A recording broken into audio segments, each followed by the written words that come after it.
My name is Camilla Drannon, and I am 32 years old. If there is one thing I've learned about my family, it's that we will smile through anything, uncomfortable jokes, unspoken resentment, even the slow decay of relationships we pretend are still intact. But this last Christmas was the first time the mask cracked, and Alyssa was the one who struck it. Christmas at my parents' house has always been messy in a familiar, predictable way. Forced small talk, overcooked ham, gifts that don't quite land. But this year, there was a certain heaviness in the air from the moment I walked through the door. Alyssa arrived late, as expected, but she made sure everyone noticed her. She swept into the living room, wearing a loud faux fur coat she clearly thought screamed luxury, even though I'd seen the same coat and the same supposedly authentic Gucci bag on Facebook Marketplace the week before. She kissed everyone on the cheek, acting like she'd flown in from a glamorous European life instead of crashing on her ex couch in Glendale. Everything about her entrance announced, "I need attention," and we all braced for whatever she had planned. She kept glancing at me as we circled around the tree, waiting for her moment. Alyssa thrives on spectacle.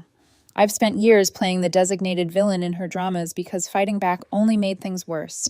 But something about the way she clutched that gold-wrapped box told me she was hunting for a bigger reaction this year. Finally, she handed it to me with a grin so wide it looked rehearsed. "I got you something you really need this year," she said loudly, making sure the entire room tuned in. I opened it slowly, not because I was excited, because I was bracing myself. Inside was a book with bright yellow letters, "How to Be Less Cheap." A beat of silence. Then the room erupted. Laughter from my cousins, a snort from Uncle Steve, my dad actually slapping the arm of the couch like it was the funniest thing he'd ever seen. I smiled, not genuinely, but out of habit, the same survival tactic I've used since childhood. If I laugh, it won't sting as much.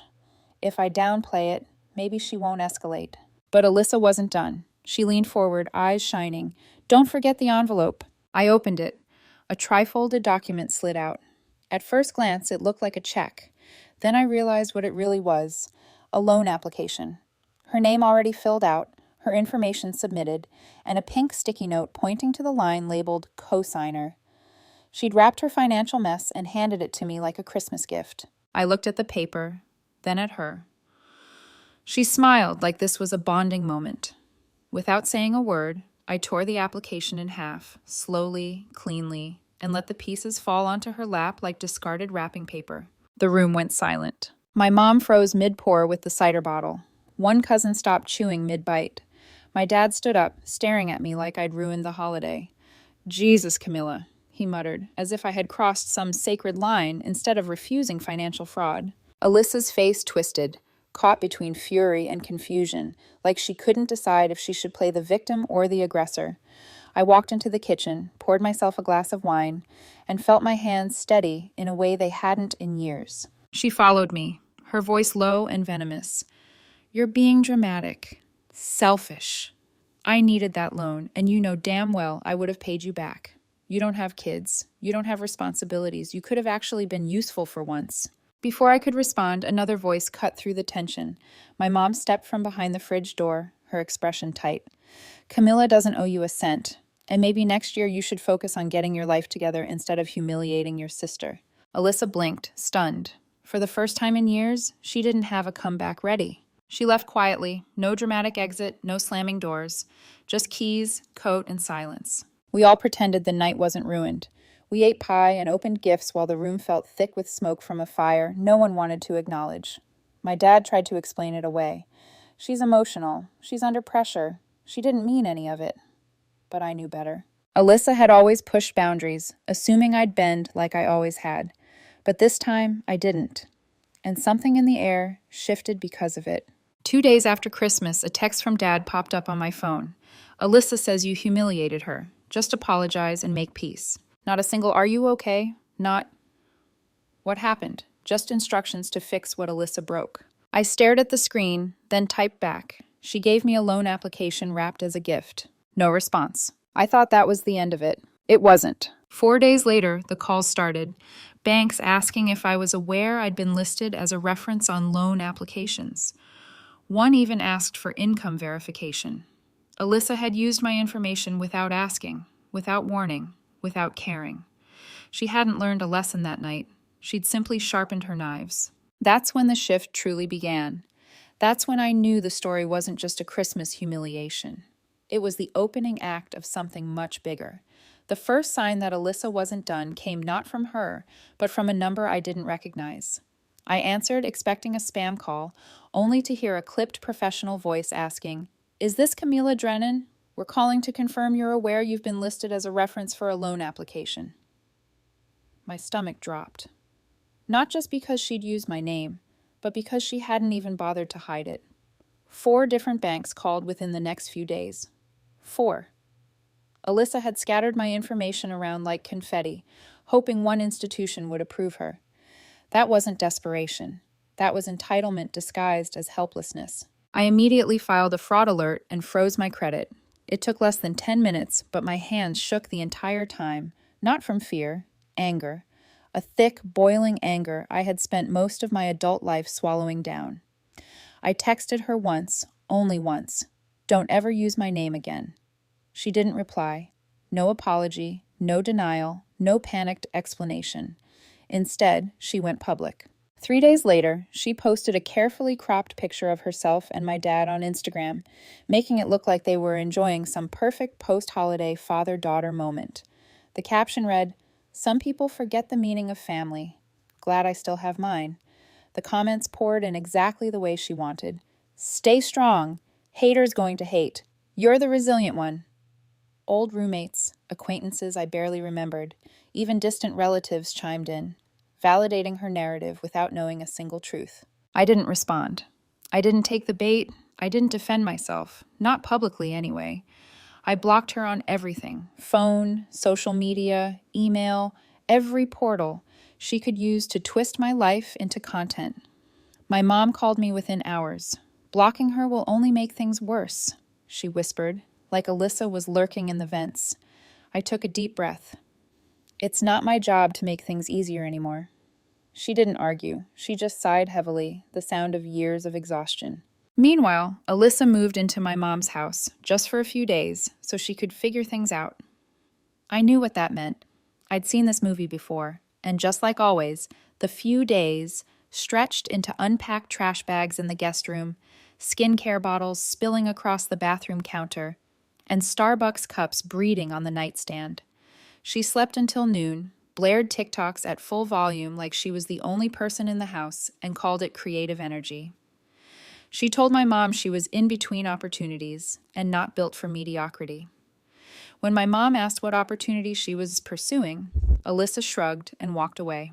5 days in, my mom called sounding drained, her voice cracking. "She doesn't lift a finger. She ordered 3 DoorDash meals today. One was just bubble tea." She lowered her voice. "She said she's working on a pitch deck." "A pitch deck for what?" I asked. My mom sighed. She just walked out of the room. For the first time, I heard something new in my mother's tone, something close to regret. Dad called next. "You're being cold," he told me, punishing her for asking for help. I couldn't help the small bitter laugh that slipped out. Car repairs, emergency rent, credit card bailouts, thousands over the years. When did she ever pay any of it back? He hesitated. "That's different." "How?" Another silence. Then he hung up. But Alyssa wasn't done. The next blow came in the form of an email from my company's HR department. Someone had anonymously accused me of freelancing for a competitor using company resources. Attached were screenshots, real screenshots, but taken out of context from a logistics redesign project I'd done years ago. Screenshots I had shown Alyssa when she said she wanted to learn about UX design. She had saved them, for years, waiting for the day she could weaponize them. I spent the next 48 hours pulling timestamps, Slack messages, archived files, anything to prove the work was mine and not stolen. HR believed me eventually, but they gave me a warning. Be more cautious about who you share content with.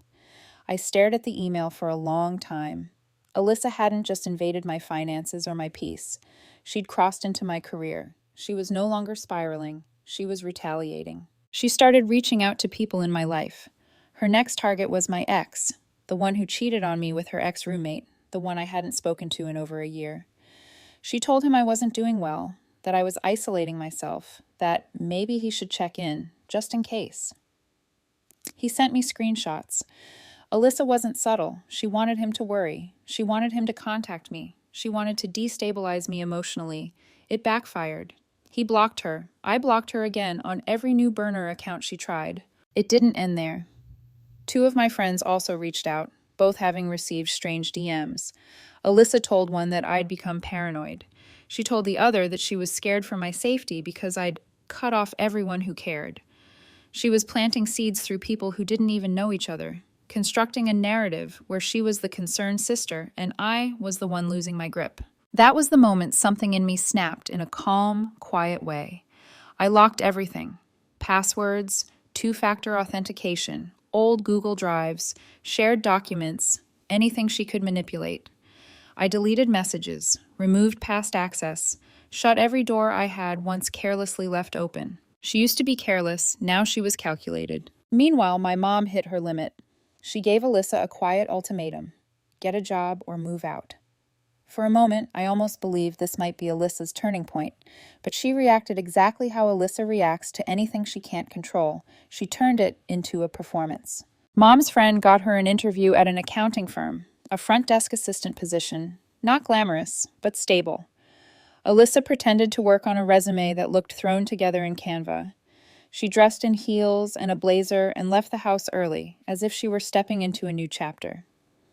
She returned 3 hours later with a shopping bag and a half-eaten pretzel. When Mom asked how it went, Alyssa rolled her eyes. I canceled. The energy felt off.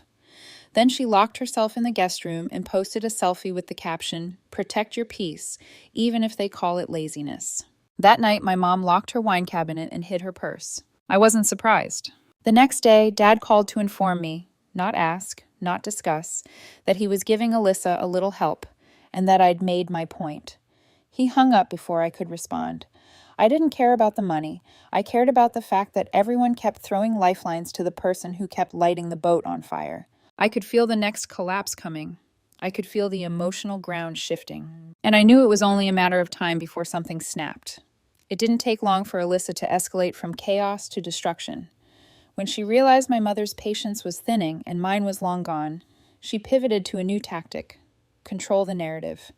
If she couldn't get sympathy through our family, she'd harvest it elsewhere. The fake job interview incident was only the beginning. She had dressed like she was heading into an executive boardroom, strutted out the door with confidence she hadn't earned, and came home with nothing but shopping bags and a story about bad energy.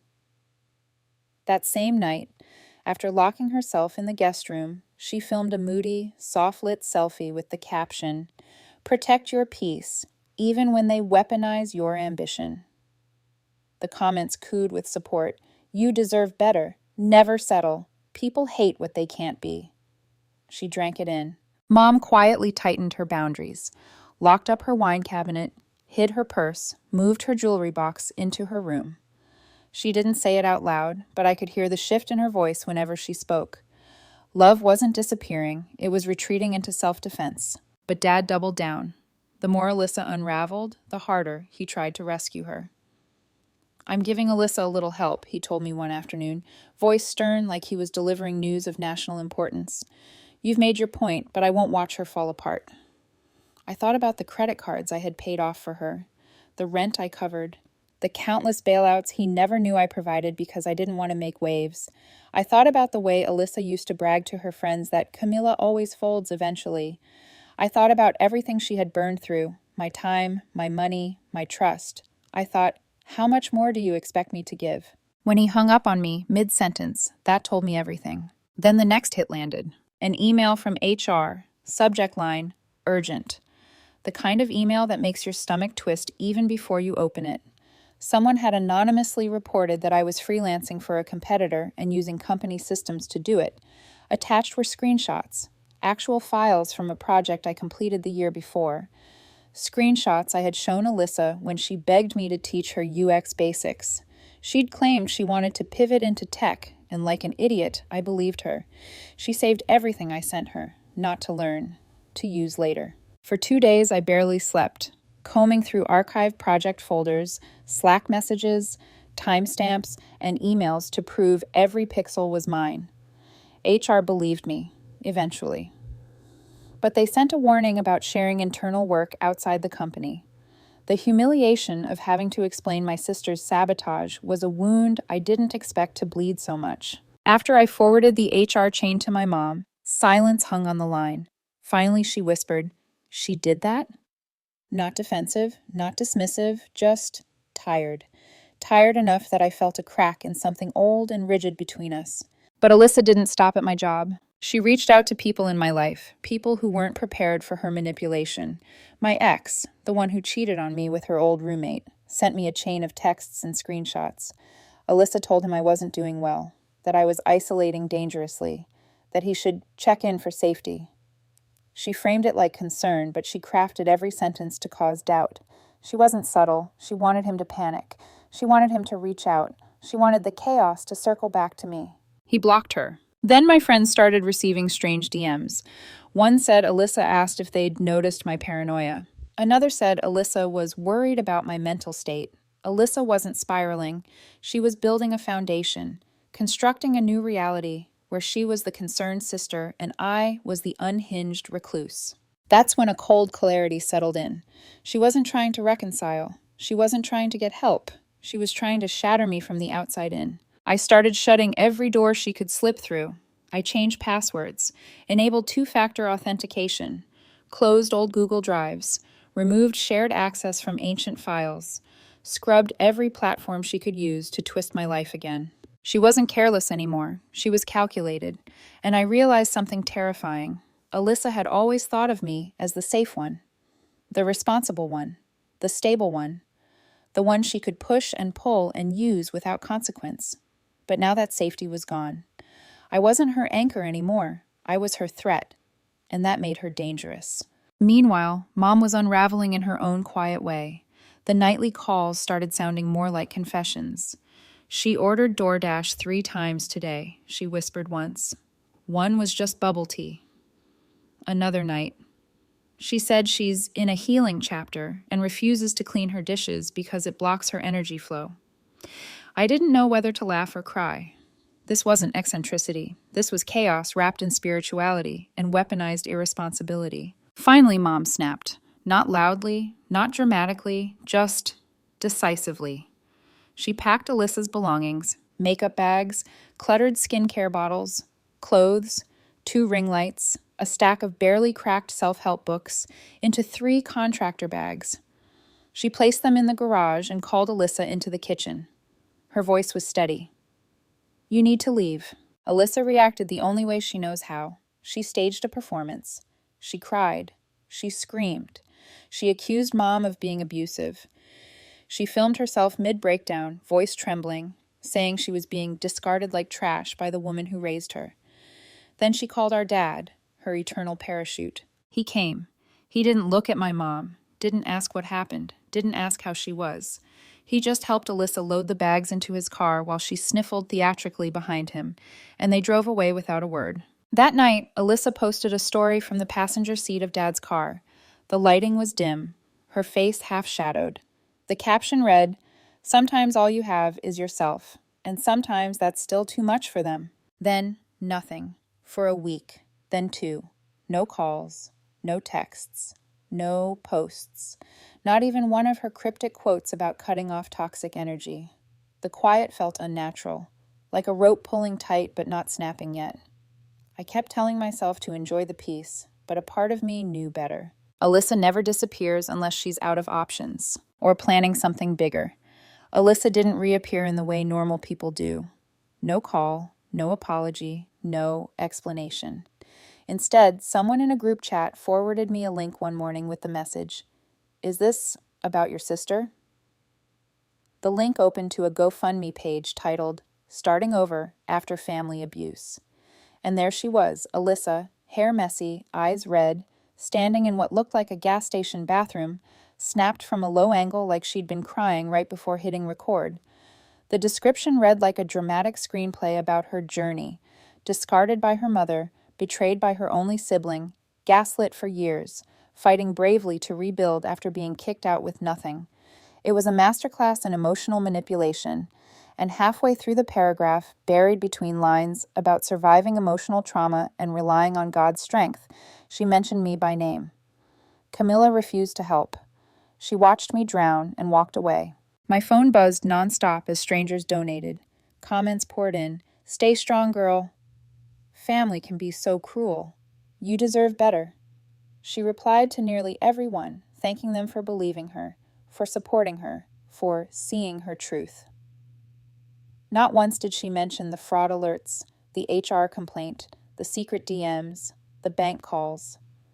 She crafted her role as the misunderstood heroine perfectly. I didn't say anything publicly. I didn't report the fundraiser. I didn't call her. I didn't explain myself to strangers. I just watched, silently, as Alyssa built a fantasy world where she was the wounded survivor and I was the villain. It hurt in a deep, unexpected way, not because people believed her, but because she needed me to be the monster for her story to make sense. Then she went quiet again. A week passed. No stories, no posts, no updates. The funds stopped coming in. For the first time in months, the digital noise around her went completely still. Then my phone rang with a number I didn't recognize. I let it go to voicemail. Later, I listened to it. A woman's voice. Professional, crisp. "Hello, this is Andrea from the Transitional Housing Intake Program. Alyssa listed you as her emergency contact. She's applying for placement and needs someone to vouch for her reliability." Reliability. My sister, who had weaponized my kindness for years, wanted me to vouch for her reliability. I called back immediately. "No," I said calmly. "I won't be involved. I'm not part of her situation anymore." There was a brief pause on the other end, a pause that felt like understanding, not judgment. "Understood," the woman replied. "I'll mark it down." That should have made me feel guilty. Instead, it made me feel steady, like a boundary had finally taken root. But Alyssa wasn't done. A legal cease and desist letter had already been drafted by then, something my lawyer friend helped with, detailing the HR sabotage, the fraudulent use of my information, the defamatory DMs. I sent it through certified mail. Signature required. She signed for it. 3 hours later, every one of her social media accounts went dark, deleted, scrubbed, vanished. She didn't apologize. She didn't defend herself. She didn't lash out.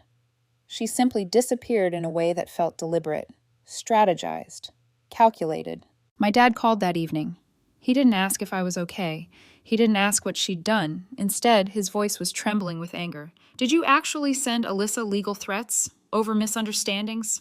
Do you want to see the screenshots?" I asked. He didn't answer that. He didn't want proof. Proof would force him to see Alyssa clearly, maybe for the first time. Instead, he snapped, "You're going too far. She's still your sister." "She's not acting like one," I said. He hung up without another word. Days passed. Quiet. Too quiet. The kind of quiet that feels like someone holding their breath, waiting for the next explosion. I stopped checking my phone obsessively. I slept through the night. I moved through my days without looking over my shoulder. It felt like a temporary truce, an eerie calm before the final break. Then Morgan called. Morgan, my cousin, the peacemaker, the mediator, the one person who always tries to hold the family together even when it hurts her. She was crying. She told me Alyssa had called her, begging for a place to stay, told her she'd lost her housing situation, that Dad wasn't supporting her anymore, that she just needed a week. Morgan, who would have bent over backward for her 6 months ago, said no. "I can't do it anymore," she whispered. "I finally believe you. I finally see it." That moment, hearing someone else see Alyssa clearly, felt like a pressure valve releasing inside me. Alyssa had finally burned the last bridge she thought would always be there. And then came the final unraveling. Morgan texted me a screenshot of a wedding invitation from months back, the one she'd sent me long before the chaos.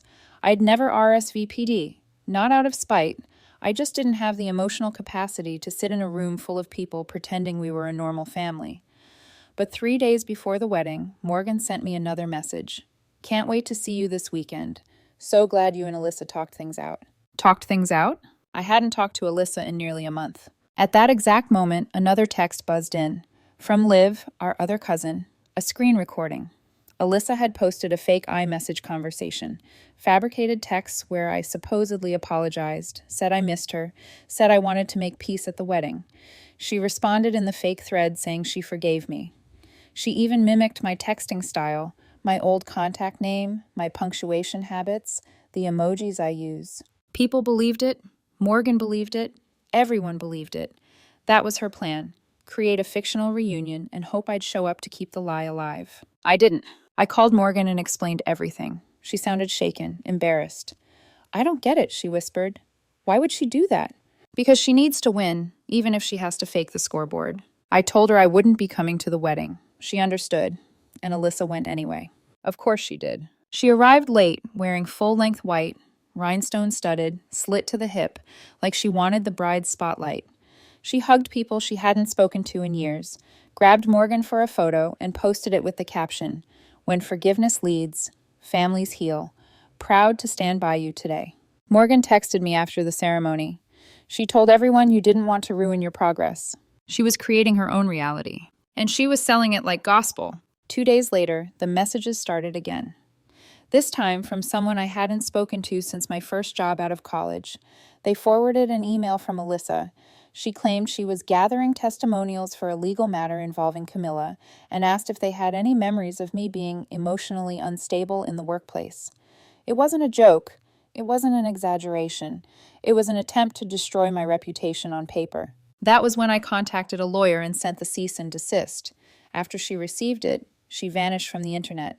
It felt like the rope finally snapped. The silence should have felt like peace, but it didn't. It felt like standing in the center of a burned-out field. No flames, no smoke, just the eerie quiet that comes after destruction. My mother and I spoke more often now, though our conversations tiptoed around the crater Alyssa had left behind. Dad barely contacted me at all except for curt updates. Alyssa's figuring things out. Alyssa just needs time. Always in defense of her, never mind the damage she caused. Then, one evening, a message popped up from Dad with a subject line that felt like a trap.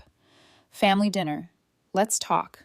No explanation, no context, just an expectation. I almost deleted it, but my mother called an hour later. She sounded resigned. I'm going, only because he'll say I'm the one keeping us divided if I don't. She paused. I won't ask you to fix anything, Camila, but I think you should be there. I agreed. Not because I believed I owed Alyssa anything, not because I thought the dinner would bring healing, but because I wanted to hear her say whatever she planned to say without filters, without rehearsed lines, without the glow of a social media audience. Sunday evening, we walked into my dad's house together. Everything was staged, candles lit, wine glasses already filled, the table set like he was hoping to summon a Norman Rockwell painting instead of two daughters who could barely be in the same room without the air cracking. Alyssa sat at the table, and she looked different, not humble, not remorseful, just small, deflated, tired in a way I'd never seen before, the kind of tired that comes from running out of lies to tell yourself. Her clothes were slightly rumpled, hair tied back with a cheap elastic, bare face, no filters, no contouring, no glow. No performance left. We sat and ate in almost complete silence. Dad did most of the talking, work stories, neighbor stories, football scores. Mom barely picked at her food, her eyes fixed somewhere in the middle of the table as if she couldn't believe she was reliving this scene again. Alyssa didn't look at me. Not once. Then Dad put his fork down and cleared his throat. I could tell the speech was coming, the one he'd practiced in the mirror. This family needs healing, he began. We need to move past grudges, past misunderstandings. We have to move forward. He glanced at me, then at Alyssa, as if we were equally responsible for the wildfire she started. We're all hurting, he continued, but forgiveness is the only way things get better. Alyssa inhaled softly, preparing for her moment on stage, except this time there was no stage left. I know I went too far, she began. Her voice was softer than I expected. I was hurt. I lashed out.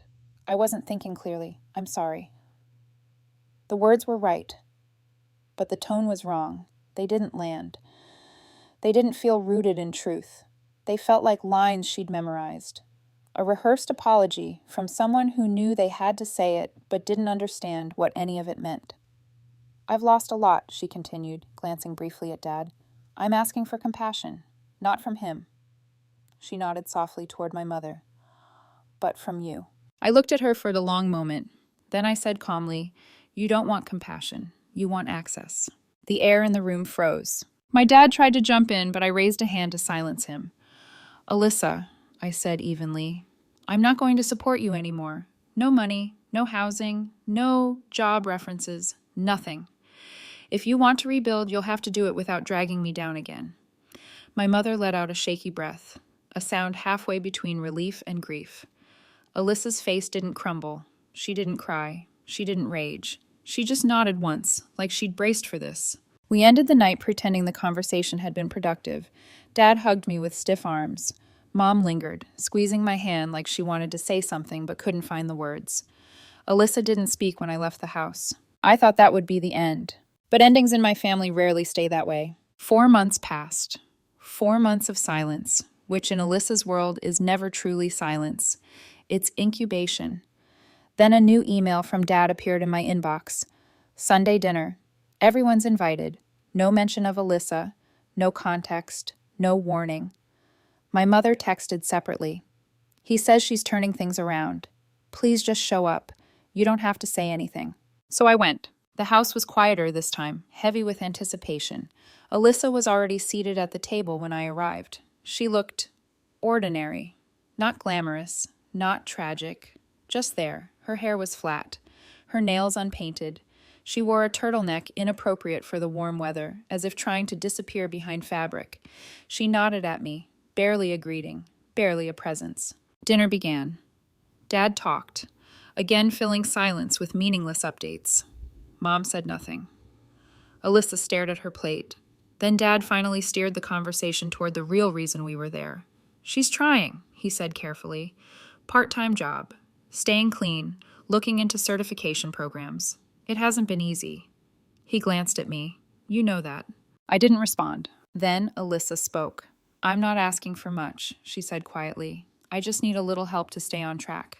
I looked at her. I looked at my mother, then my father. I waited. My job doesn't pay enough for me to get approved for a place, Alyssa continued. I just need someone to co-sign a lease for a studio. Not money, just a signature. I didn't answer, but Mom did. She already gave more than anyone, my mother said, her voice stronger than I'd heard in months. You can't keep asking her to pay for the healing. Alyssa flinched, not dramatically, but enough to break the illusion. My dad leaned back, frustrated. So we're just going to let her fail again? Mom didn't miss a beat. Maybe failing is the only way she learns. The room sank into silence. After dinner, as I reached for my coat, Alyssa followed me to the door. She didn't beg. She didn't cry. She didn't fake anything. She just said, "This time, I really am trying." I held her gaze for a moment, then answered with the truth. "Then try without me." She nodded, once, as if she knew it was coming long before I said it. As I stepped outside, my father called after me. "She's still your sister." I didn't turn around. I just said, "That's not always a good thing." And that was it. No explosion, no dramatic collapse, no sudden transformation. Just a broken pattern that finally stopped repeating because I stopped participating. A family still pretending things weren't fractured beyond repair. A sister who ran out of people to blame. I haven't heard from Alyssa since that night. But for the first time in my life, I'm not watching the door anymore.